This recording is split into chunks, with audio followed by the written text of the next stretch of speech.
Chapter 15. After many telephone calls, much pleading on behalf of the defendant, and a long forgiving letter from his mother, it was decided that Dill could stay. We had a week of peace together. After that, little, it seemed. A nightmare was upon us. It began one evening after supper. Dill was over.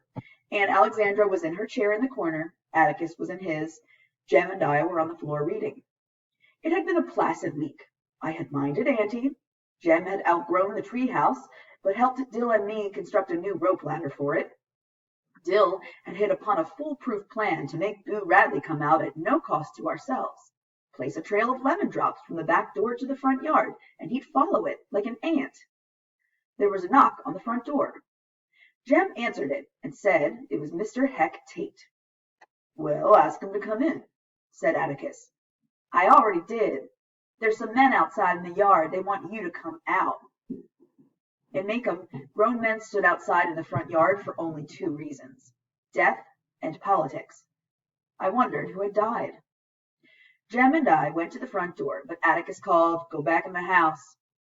Jem turned out the living room lights and pressed his nose to a window screen. Aunt Alexandra protested. "Just for a second, Auntie, let us see who it is," he said. Dill and I took another window. A crowd of men was standing around Atticus. They all seemed to be talking at once. "Moving him to the county jail tomorrow," Mr. Tate was saying. "I don't look for any trouble, but I can't guarantee there won't be any."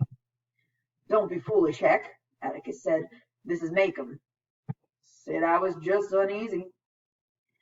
"Heck, we've got one postponement of this case just to make sure there's nothing to be uneasy about. This is Saturday," Atticus said. "Trial'll probably be Monday. You can keep him one night, can't you? Don't think anybody in Macomb will begrudge me a client with times this hard." There was a murmur of glee that died suddenly when Mr. Link Dees said, "Nobody around here's up to anything. It's that old Sarum bunch I'm worried about. Can't you get a— What is it, Heck?" "Change of venue," said Mr. Tate.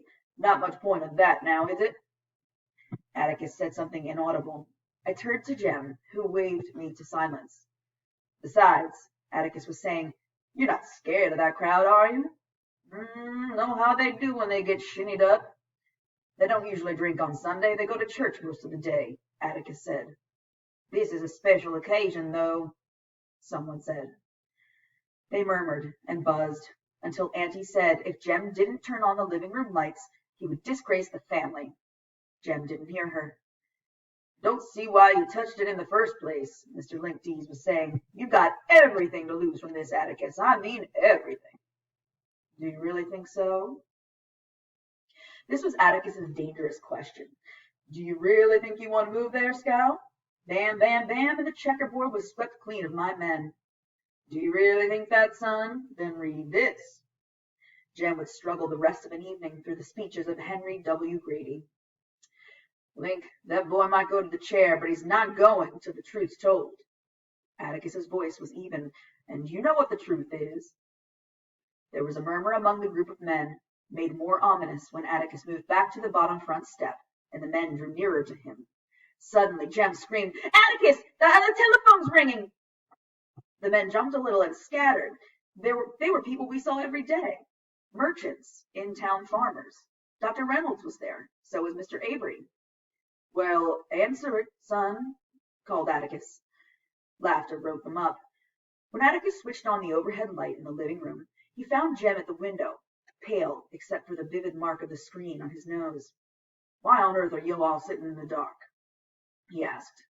Jem watched him go to his chair and pick up the evening paper. I sometimes think Atticus subjected every crisis of his life to tranquil evaluation behind the Mobile Register, the Birmingham News, and the Montgomery Advertiser. "They were after you, weren't they?"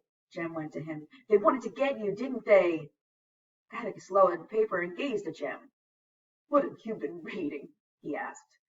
Then he said gently, "No, son, those were our friends." "It wasn't a gang?" Jem was looking from the corners of his eyes.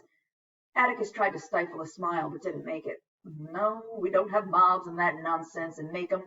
I've never heard of a gang in Macomb. Ku Klux got after some Catholics one time." "Never heard of any Catholics in Macomb either," said Atticus. "You're confusing that with something else.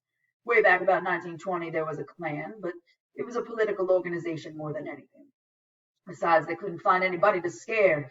They paraded by Mr. Sam Levy's house one night, but Sam just stood on his porch and told them things had come to a pretty pass.